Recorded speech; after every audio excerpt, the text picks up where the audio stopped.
Hello, everyone. I'm Sam Maggi, a culinary mentor and chef with Basics Market. And with this class, we're going to be looking at making some homemade ginger beer. It's really easy to make.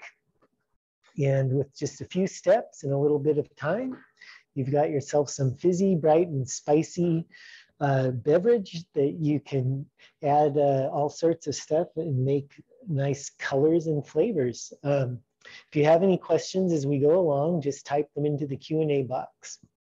Let's get started. Okay, well, so this ginger beer recipe is quite simple, and it's really a technique that I'd like to share with you today about lacto-fermentation, about fermenting your own natural sodas.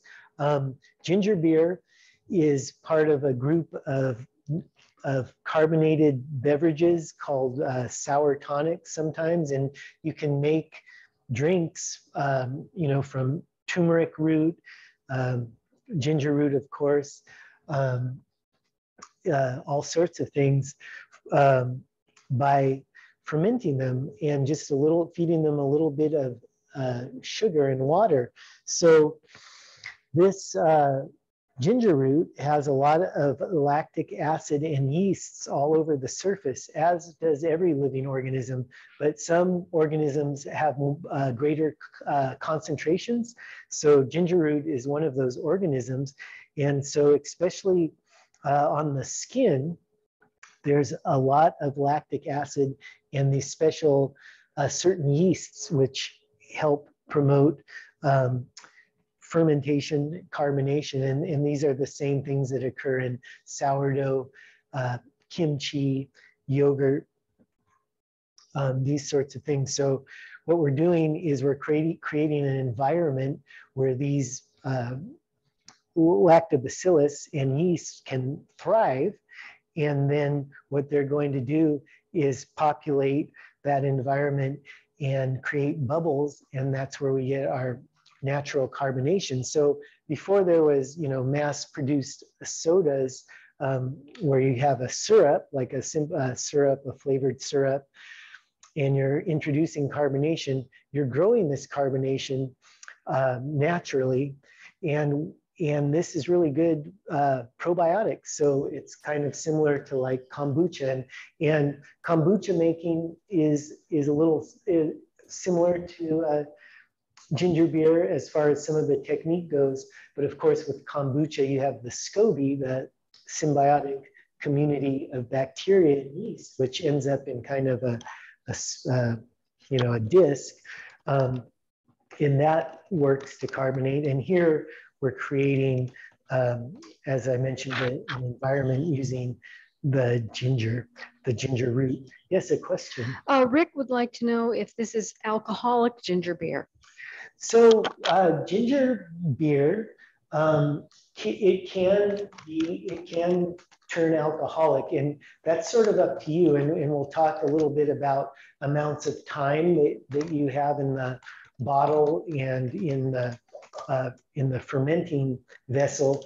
Basically, if it's left in the fermenting vessel for longer periods of time, you can create some alcohol. It doesn't get crazy, but you can get a little bit of an alcohol volume with this. If you don't want it to turn alcoholic, just as soon as it starts to sparkle in your initial fermentation vessel, which would be this mason jar here, or I have two sizes just to show you. This is a half gallon, this is a gallon. Same recipe in both, but whatever you choose to use, you could even use a crock like this is a good fermentation vessel for the ginger beer. Anything you can get it into, have a little bit of headroom, which is the air space above the liquid, and cover with a cloth or a cheesecloth, or here I'm using coffee filters are great for this, something that can let it breathe. So as soon as you get that sparkle, you want to bottle it, and then you can have those bottles out for like 2-3 days to create more carbonation, and then refrigerate them, and you'll avoid alcohol that way. So let's get into the recipe, and then, you know, and keep asking questions, and some of this stuff might come up along the way, but I want to get rolling on just kind of getting our what's called in beer making, not ginger beer making, the wort, right? Where you're boiling up some mash and stuff, or, you know, and in here we're going to just boil some water to start. So for this recipe, which it makes about ½ gallon, we're going to go ahead and start by boiling 3 cups of water. Or, you know what? I'm sorry, I'm getting ahead. Let's look at the bug first. Sorry, I got ahead of myself there. So all of this begins with the ginger bug. So the ginger bug is this little guy, and it really is, creating the ginger beer is a lot like having a pet, right? And it's kind of like having a gremlin or something, I don't know. But it's really like having a goldfish. So once you create your ginger bug, you're feeding it daily or weekly. At first daily, and then you can go to weekly if you want to keep it going in your refrigerator. So the ginger bug is where we get our initial ferment going. And so for your ginger bug, you need a jar about this size. And I have one here. So I like a wide mouth for this, because then you can get in there easily as you're going to be adding more ginger and water, etc., to the deal there. So we're going to go ahead and start with 3 tablespoons of water. So you just put that right in the jar, 3 tablespoons of water. And then you're going to add a teaspoon of sugar.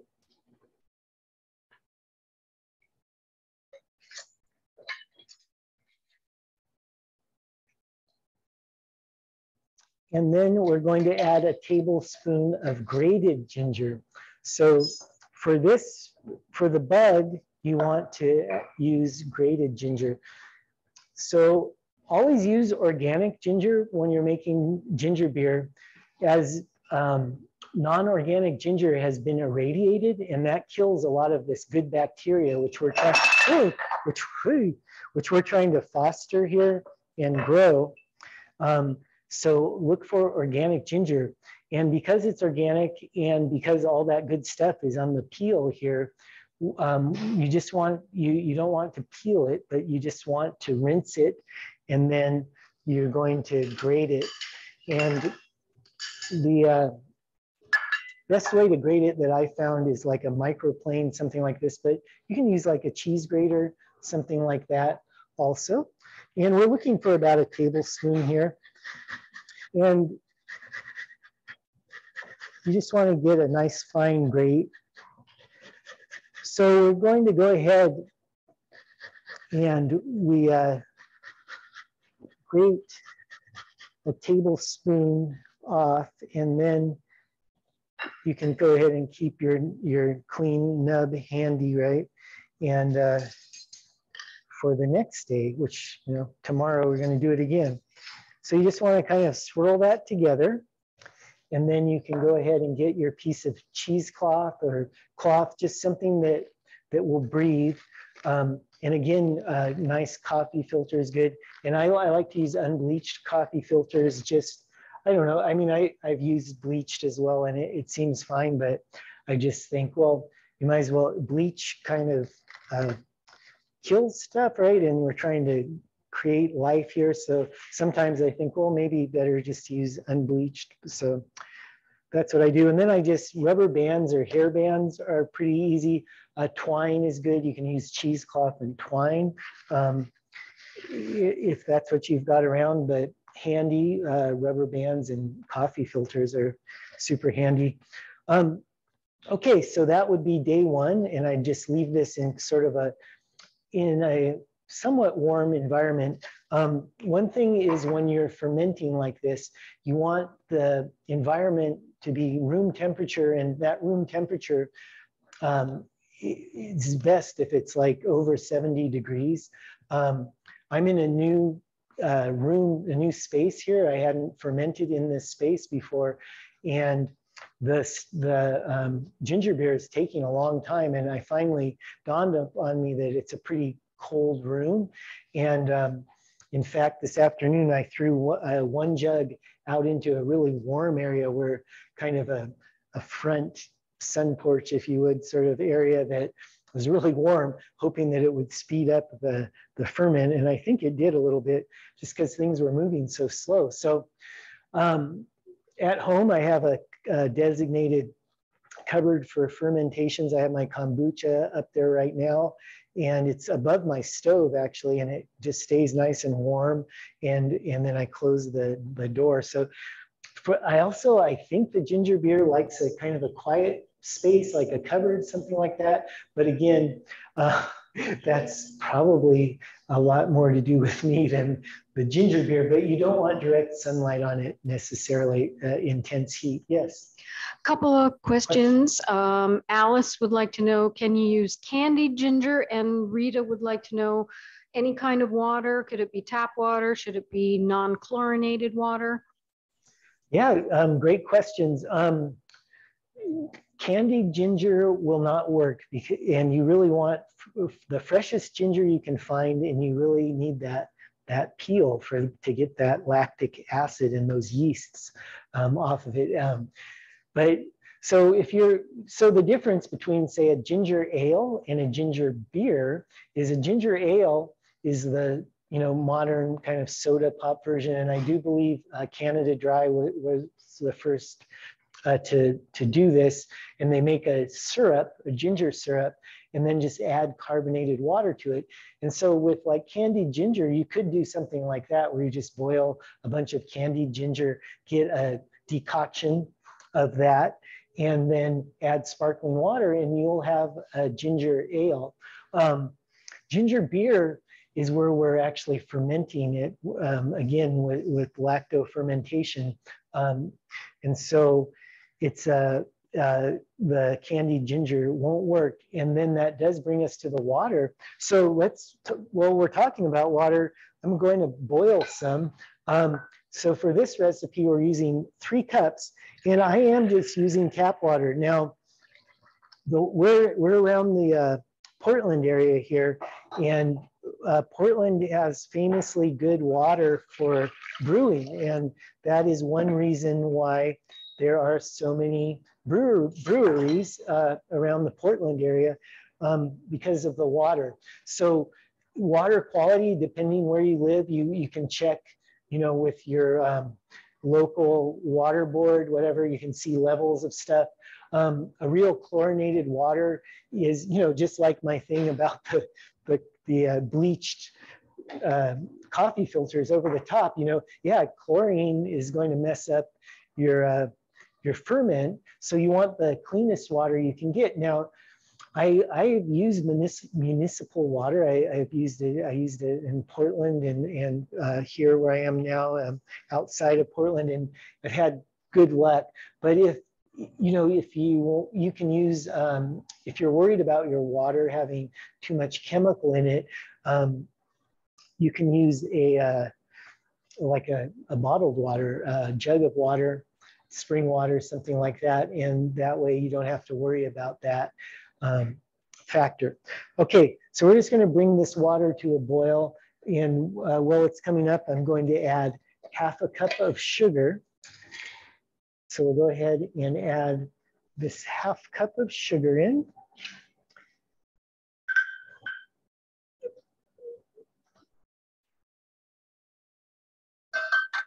All right. Now, just real quick, back to the bug. Well, this is coming up to heat. So I have a couple bugs here, which are a few days out. So every day you just do that same thing. You're going to go to your bug.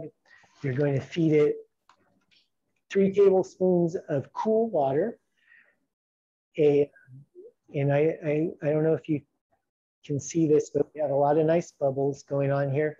A tablespoon of grated ginger and a teaspoon of sugar. And so, you know, this is going really well. When you get, you're going to visibly see sparkle coming out. And one thing to do here too is give it a spin or a swizzle. I have this as my swizzling stick, which is also a chopstick. But yeah, you can actually hear it like sizzle. And that's the only way to describe the sound of when that ginger beer is really active and lively. It's going to have a nice sizzle to it. And that's true all the way through the process. Even when you get into the big jar, you're constantly seeking that sparkle and that sizzle. Yes, a question. Yes. Can you use turmeric in place of ginger? Yeah. Yes. Turmeric is a good root to ferment. It does. I have made turmeric beer, and it's good. I found it wasn't quite as powerful as the ginger. The ginger is a really strong fermenter, but turmeric works, and many other roots too. You can do mixtures of root. I mean, root beer, right? It's no joke. Root beer. This is a root beer in a way, and a root beer is just a mixture of different roots that ferment, and people have used it forever. For medicinal purposes, you can put different roots in there, and then the probiotics of the lactofermentation is really good for your tummy. So yeah, turmeric works. And back to the water thing and you know, fermentation, ginger beer was very popular in like I want to say 18th century Britain, and it was shipped all over the world in clay jars, but it was used in regions and developed in regions where the water wasn't potable, so you couldn't drink the water. So that's why there's things like beer itself, regular beer or small beers they're called, which were really low alcohol beers, but they had the ferment, which cleanses the water and makes it potable so you can drink it. And ginger beer was very popular because you'd actually be cleansing your water and you'd have a drink. And that's why, and so it was shipped around. It was on, you know, sailing ships and things like that as well. And that's why it was so prevalent back in the day. Yes, a question. Carolyn was wondering if you could use honey. Would it work for the bug? You know, I don't know. I feel like I have done honey buds before, ginger and ginger beers, and I think you can, and you should experiment with it for sure. I'm not sure, but it maybe could take a little more, but I would definitely give that a go. You know, there's like a whole tradition of kombucha brewing, the Jun kombucha, which is a honey kombucha, and that's originated in Oregon. So, all right. So we have here, but yeah, honey's worth a try. The boiling water, the sugar's dissolved in there. Now we're going to put about 5 inches of root. So what I've done, this ginger I've just rinsed and washed off a little bit, and that's all. So for the wort, if you will, we're going to go ahead and just rough chop this ginger. So here we're not grating it, we're just chopping it up. And you can, you know, the finer you chop it, I figure, you know, the more flavor you're going to get out of it. But it can be pretty rough. And really, to me, and I make a really strong ginger beer, and this recipe is for a real gingery ginger beer. So if you like ginger, then go for it. But you can always cut back on the ginger as well. So this is almost half a cup of ginger chopped up. Like, we'll go ahead and dump that in there. And then the last ingredient is just a half teaspoon of salt. And I'm going to go ahead and I'm using these kosher salt. So you just want half a teaspoon of salt. And the salt doesn't have any purpose other than flavor balancing.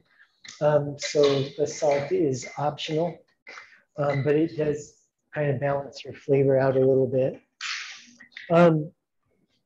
Okay, so real quick, so you can see some of the tools you'll need, a pot to boil water in.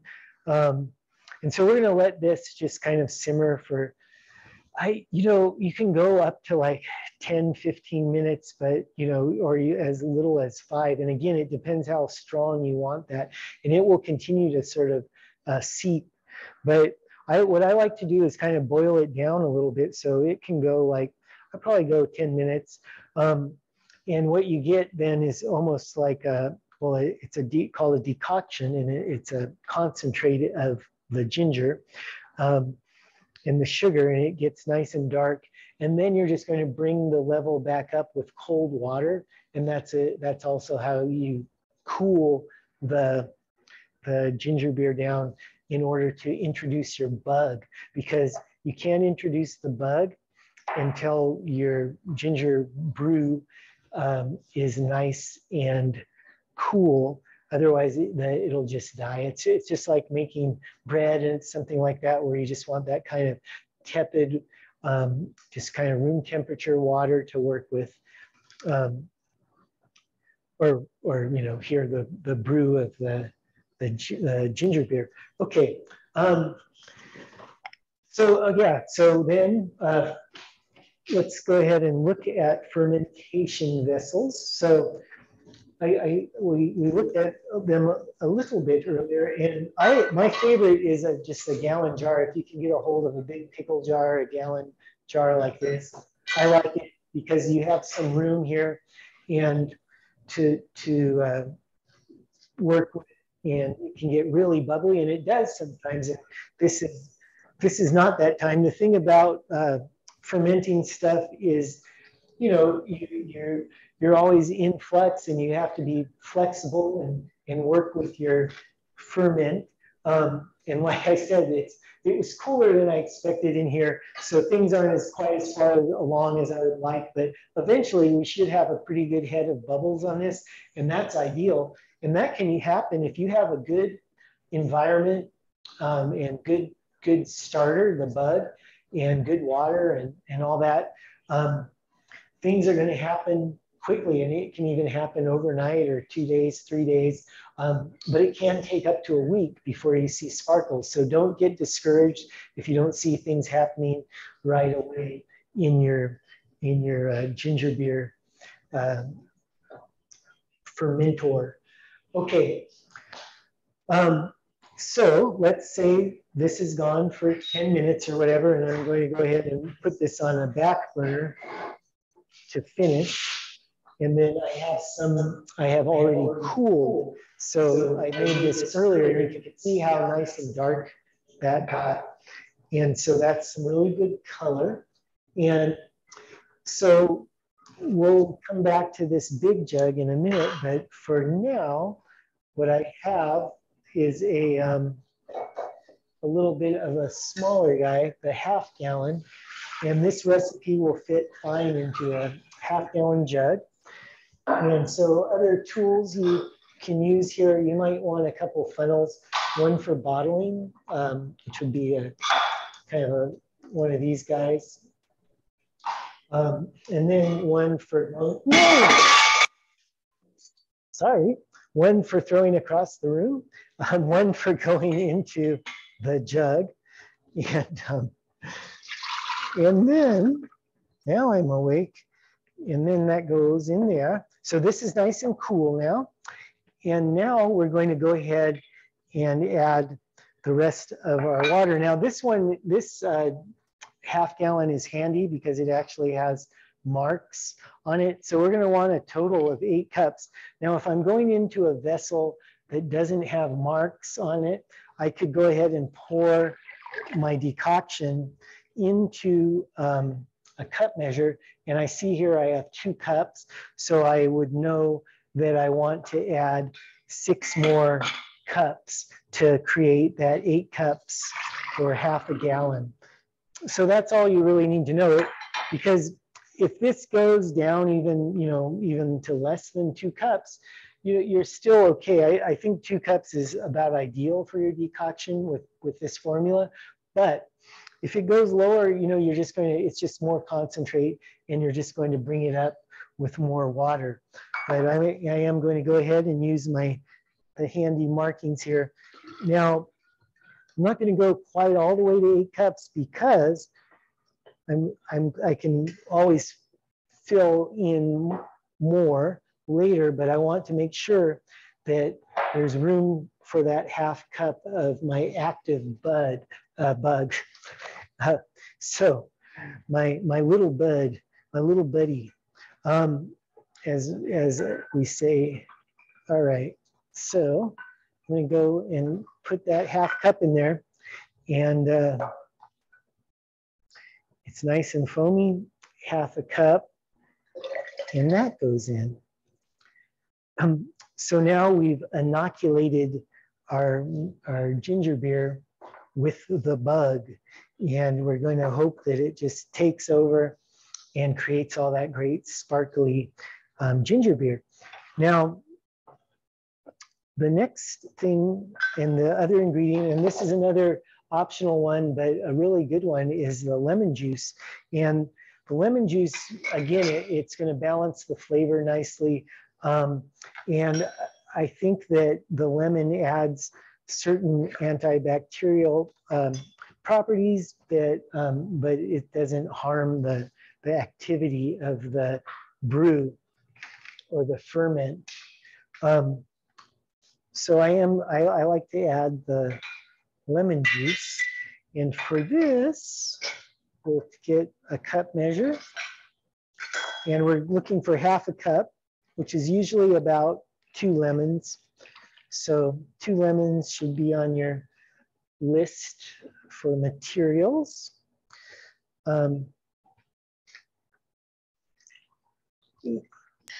Chef Sam, a couple questions have come up. I'm just going to read them off to you. So one question is, since we have warm days, can we ferment outdoors? Another person asked if the jars need to be sterilized first. And then we also had a question about, could you do ginger and turmeric together? Well, I will, I'll go backwards through those questions. Yes, you can do ginger and turmeric together, and that'd be good. And I believe I have done that. There's not much I haven't thrown this bug into. I've tried putting it into all kinds of like juices. I've even done carrot juice, which was really interesting. I threw, just sort of the same sort of deal, get some juice and throw like a half a cup of the bug into it and see what happens. And it will start to ferment, and beet juice, yeah, turmeric, ginger decoctions. Again, that's going towards a root beer, a multiple root beer. That would be great. And then as far, run the next question by me again. That didn't work out. Oh yeah, the jars. So you want them to be clean. They don't I mean, if you have a dishwasher, run them through the dishwasher, but just good like soap water and well rinsed. I always I'm extra careful to rinse out all my jars for fermenting so they don't have any soap residue, just because I think that can interfere with the ferment. So just nice and clean. I mean, really, once you get going, if you're really regularly brewing, I mean, sometimes I'm just rinsing stuff out really well because it's just more ginger, beer going into it and bug and stuff, and really it's kind of self-maintaining in a way. But yeah, you want to you want to keep things clean, but sterile. It's in a way this is an anti-sterility activity, right? We're fostering good bacteria, and we want that to live. Now, I do remember the next question is about brewing outside, and I'd say, yeah, not too hot. I mean, you don't want to go too hot. Like somewhere between 70 and 80 degrees is ideal for this. Get too hot, it might have adverse effects on it. And again, you want to avoid direct sunlight. But if you have like a good shady nook that doesn't get too hot, yeah, I'd say give it a go. Again, once you embark upon this ginger beer journey, you're going to find all kinds of things that work and don't work for whatever environment you're in and what the materials you're using. And that's a lot of the fun about fermentation in general. You kind of learn as you go. And this is a method for making ginger beer, and it's but there are countless methods. I mean, it all kind of involves the bug and getting the ginger and sugar going, but really, you can play around with amounts. This method does work, and so if you follow these instructions, it should work for you. But you might find, I like adding a little more water at this stage or whatever, and when you get that going for yourself, that is great. Another important tool in fermenting is some masking tape and a pen, and this way we can track the dates. So I always put the date I first put together the ginger beer. So I'm going to go ahead and write the date on there.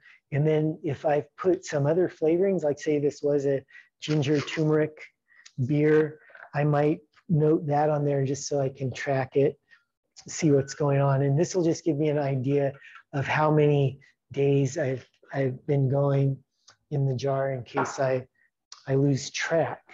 Chef Sam, we had a great question from Rosabelle. What do you do with the leftover bug? How do you continue to take care of it? Yeah, awesome. And that's what I was thinking about too, because here we have the leftover bug, right? So perfect question. So let's say it's the next day. Here's the, boy, I've got a lot of bugs going. Now I have 3 bugs. And sometimes what I end up doing is, like in a situation like this, I might just consolidate all these bugs and have a giant bug and make a whole bunch more ginger beer. But one bug at a time. So this is the one I just made. So this has to sit out overnight. And I'm going to put that over there. And I should date that, so I know that was today's, but I think I can track that one. And then this is the one that you are mentioning, the leftover. So what we can do with this is we can keep it going, and you can keep a ginger bug alive indefinitely. I mean, I've had some for years. In the refrigerator. It's also really easy to start a fresh one. So it's kind of up to you, like what works for your schedule. Both things work. If I were saving this, I just do the old method, so I want to keep this bug going, right? So I just took a half cup out, and I still have enough in there active to just continue. So I'm going to add 3 tablespoons of water, a teaspoon of sugar, and a tablespoon of grated ginger. And again, so this is your set. This could be, this is just a feeding, right? So as I mentioned, it's just exactly like having a little pet, like a goldfish or something along those lines. And we'll get a new microplane or grater here. And so we're going to get a tablespoon of grated ginger. And oh, thank you. And plop that in there. Okay, so if I were doing a refrigerator method where I want to just keep this going indefinitely in the refrigerator, I'll go ahead and top it for the first night and get some bubbles going. And I might even grow it another, just because you want it to be really active and you want it back to the state of like this guy, which is, you know, again, this is like 3 days and it has a lot of sizzle. So it's, you know, it's going, here, I'll put it by the microphone. Maybe you can hear it. Maybe it's going, so sizzling, bubbling along. So that's good. That's a good sign. So once you get that good strong bubble going, then you can go ahead and cap it. And you just use a mason jar cap. And here you do want it airtight at this point into the refrigerator. Keep it cool. And cold slows down fermentation. And so it's going to slow it way down. And you only have to feed it once a week then. And so for that weekly feeding, you're going to want to pull it out, bring it to room temperature, feed it the 3 tablespoons of water, 1 teaspoon of sugar, and 1 tablespoon of grated ginger. Let it air and get going again. Or you know, if you're feeling really confident, sometimes you can just kind of put the lid back on and put it in the fridge and it can keep going. And again, you know, you'll just kind of have to see what your rhythm is. But if you want to make sure, you know, you can leave it out again overnight, let it get going, then cap it, put it in the refrigerator. You just want to keep feeding that bug and keep it rolling, right? Okay, so we made our fresh batch here of ginger beer. So I put this in my fermentation cupboard or wherever I got it. At home, my best ginger beer spot is next to my kitchen sink in a little corner. And it's just, for whatever reason, the perfect temperature. And I can get like overnight bubbles in there, and it's really nice. So, you know, you got to kind of find that good spot and put your jug there. Now, we can talk a little bit about flavorings. And so the ginger beer, you know, you can see here, we have all these lovely colors, and these are all different like fruits and things that I added to the ginger beer. And here for the class, I put together a cherry flavor, and I just had some like frozen cherries, and I ground them up and I put them on just put them on top of my ferment. And you can do that right when you put the bug in if you want. And that's just going to feed the bug even more, because basically you're adding more sugar to your ginger beer.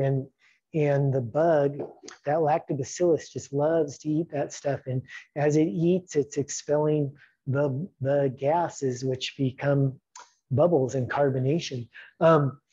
So I'm going to demonstrate some fruit adding. Yes, a question. Couple questions again about the bug. Do you leave it out at room temperature while feeding it daily, or put it in the fridge and feed daily? And Rebecca would like to know if you can use it as a tea or an ingredient. Yeah, so yeah, the bug, both of those things you said are true. You can either refrigerate it for like that long-term style where you're feeding once a week and you're keeping it going. But to get it started and to get it rolling, you want to leave it at room temperature. So you really, you can keep it going at room temperature also indefinitely, but then you're feeding it once a day. And as long as you're feeding it once a day, you can keep it going at room temperature. In the refrigerator, it's once a week.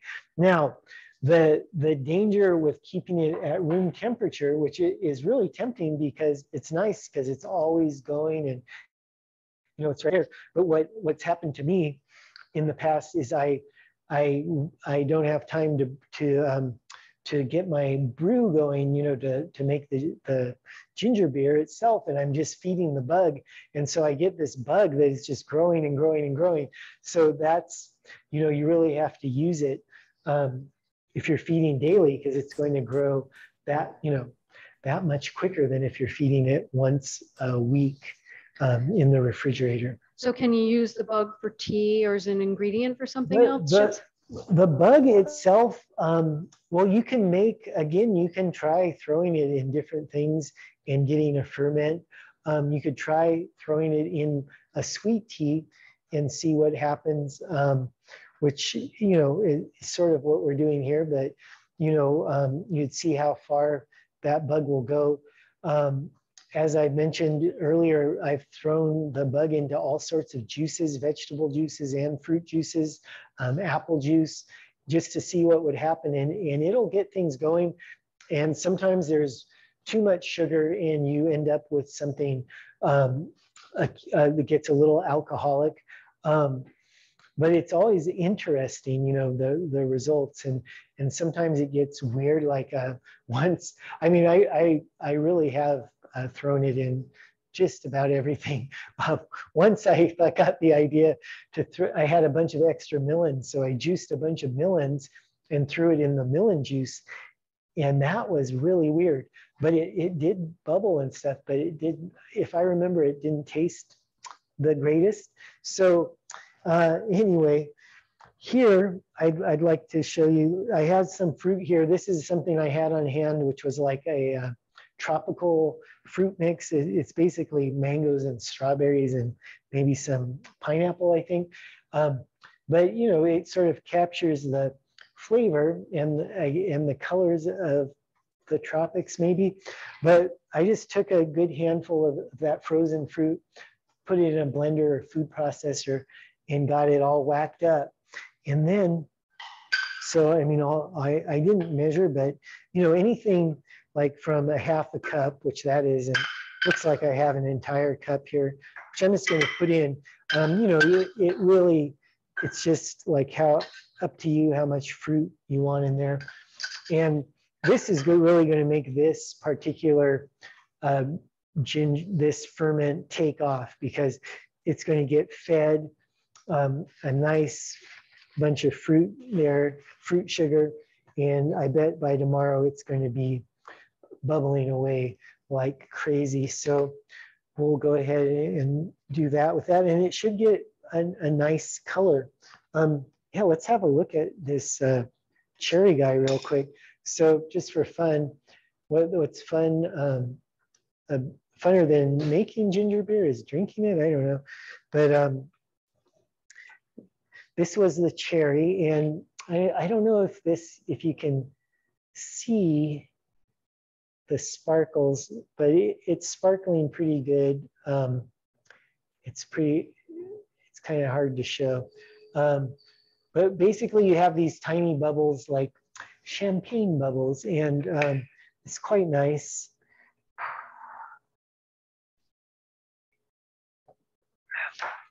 And it's good. Cherries just give a great flavor that I like with the ginger. And also the color is just beautiful, I think. Yeah, question. Gail would like to know, when can you start to decant the ginger beer? Yeah, so let's talk about that. So I have one that's finished here, and that's the one I just made. This one, well, this is 5 days old. And so to decant, so as I mentioned, this room, I'm in here where I've been fermenting is pretty cool. It stays, I got to say, probably a little below 70. And it took a while for it to dawn upon me that, hey, this ginger beer is taking a while and it's because of the cold. But it does start to go eventually. And this is 5 days and I've got some sizzle. So that's really what I look for, is a bit of sizzle. And it's, you know, if I can hear it, I know it's working. So I'm ready to bottle it. And bottling it, decanting, I always think it's more like, yeah, you're ready to drink it. And so there is a stage with the ginger beer where you want to bottle it, and that's like an extra step for creating the carbonation, where you had an aerobic fermentation here, right? Aerobic meaning that there's air getting to it. And then you're going to move to an anaerobic fermentation where you're sealing it off from the air. And that's what we're going to do with the bottling. So anyway, to answer your question to the decant, so anywhere from, 2 days to 7 days, you'll get your bubbles going, and then you're going to bottle it, and you want to leave it in the bottle again anywhere from again, a sliding scale of days, but from 1 to 3 days. And it will depend upon the strength of your bug, and the temperature of the room, and any, so many factors. But it can really, I've had them happen with overnight. The bottles have carbonated overnight with everything working just right. So, but it can, again, it can take several days. And then you just check one of the bottles by this sort of bottle is really good if you can find. These are available like at brewing shops and online, or if you have some, like Grolsch beer bottles are the same sort of swing cap, and these are really great because you can just use them over and over, and they work really well. These are big bottles. You can also, of course, use 12 ounces. These are like 24s. Another kind of bottle you could use is like a kombucha bottle, something that is, you want fermentation grade glass, because there is always the possibility of explosions that can happen. It is rare, but it can happen. If there's a crack in the bottle and enough pressure builds up, it can explode. And it has happened to me once only, and it was sounded like a gunshot. I hit the deck. I was like, "Phew." But so you want to be careful about that. One way to avoid that, if you're going on really, like, for some reason, a long-term ferment, you can burp them every once in a while. And so every time I open this, it gives off a little poof, and and it starts to bubble again. So that's one thing you can do every once in a while. If you have them in the refrigerator, they're good in the refrigerator for like a month or even beyond. Sometimes the flavor can start to go a little funky, but 3 weeks is a good amount of kind of gauge for, like, you want to drink them within 3 weeks or so. And it's really neat. In the refrigerator, they'll start to clarify. So here's one I haven't opened yet, and you can kind of see there's a lot of sediment on the bottom. And then you have this just really beautiful, clear ginger beer here. And let's see, I did want to, before we run out of time, do a couple more things. One, let's go ahead. I want to show a bottling real quick. So for bottling, you just need a bottle, of course, or a container that will seal and give you that anaerobic environment. We're looking for a little strainer like this because we don't want all those chunks of ginger going in there. The funnel such as this, and then I put the strainer on top of the funnel. Ideally, you do this in a nice deep sink, but here at the Basics Laboratory, we like to take risks. And I'm just going to go right over the counter here and hope for the best. So you want to bring it up and you want to leave a little bit of head space, just that little bit of the air pocket on top, because it is going to want a little bit of air, a little bit of oxygen to continue to breathe and all that. But you can see already this has a really great carbonation. It has the head, which is the bubbles on the top already forming. So, you know, this bottle could be ready in a day or two. And if I put it in a warmer space than I'm in right here, you know, for sure.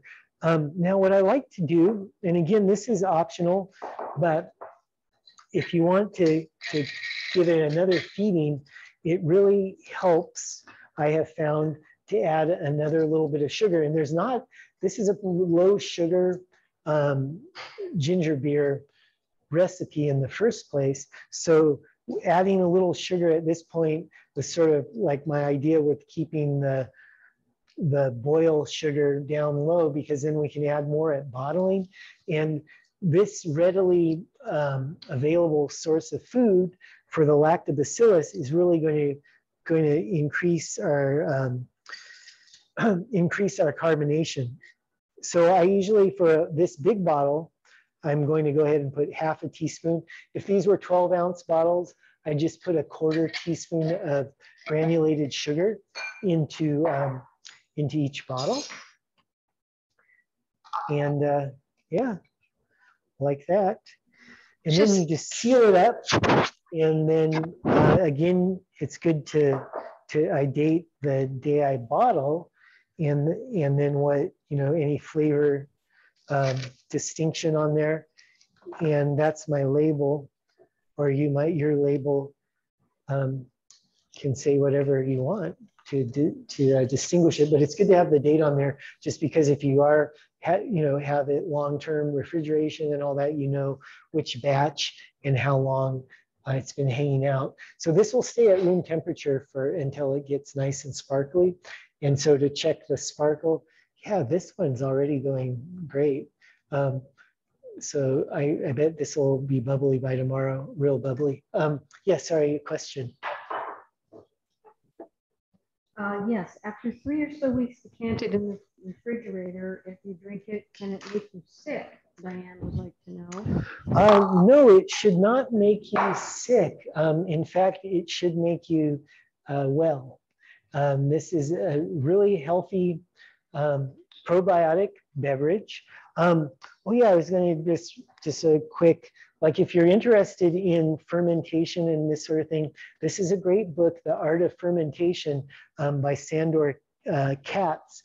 And this has a little section on ginger beer and his method with the ginger beer, but it explains a lot about just all fermentations in general, and lacto fermentations is a big chapter in it. But he talks a lot about all the health benefits of fermentation and probiotics and stuff. So this is, because it's a living, healthy bacteria, it's actually cleaning the water. And again, that's why people started making these sorts of beverages, is where there is dirty water.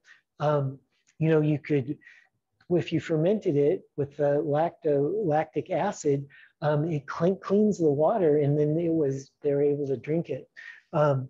So it's pretty neat, but yeah, it will not make you sick. And if it tastes really weird, you know, just don't drink it. You know, maybe you can, you know, it's unusual, but you can pick up like a a bad yeast or something, and that would have happened, you know, in this stage. But that's kind of why we keep the filter on here.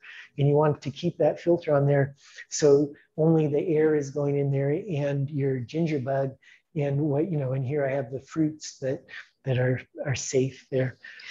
Yes, question. Just a quick question from Alice. Yeah. When you do add fruit, do you have to seed them and peel it? Oh, yeah, you know, you don't. And in fact, my next, for my next couple tricks, I have a couple of tricks left. One, I'm going to go ahead and pour myself a, where was that nice fresh one? I guess it was this one. Let's see what we got. I'm going to pour one just because we're running low on time, and I wanted to drink a ginger beer in front of everyone, and then you'll really want to make one. And also, I wanted to show a couple more things about flavoring. But yeah, that's kind of where we're at. And so here I have a bowl of whole fruit, and this is just that same frozen mix, tropical fruit, whatever.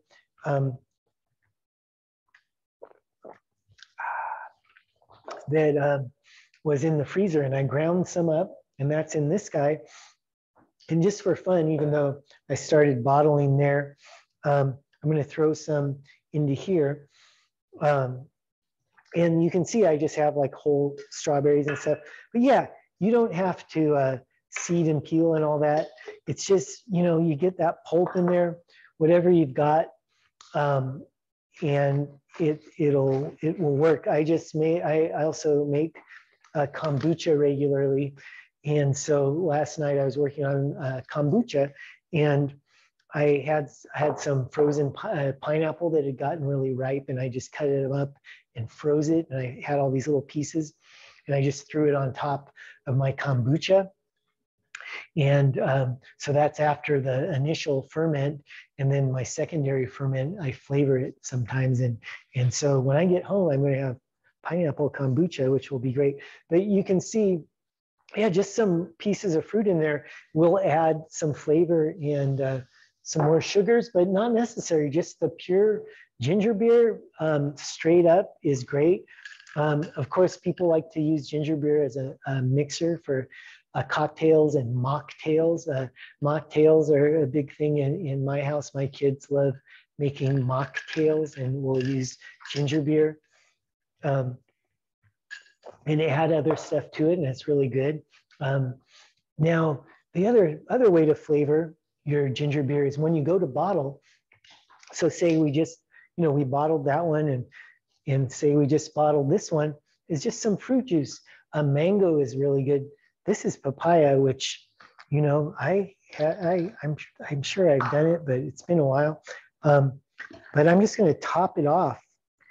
So, you know, you can fill your bottle with the straight ginger beer to wherever you want, you know, maybe halfway, three quarters would be good, most likely, adding the juice, and then cap it.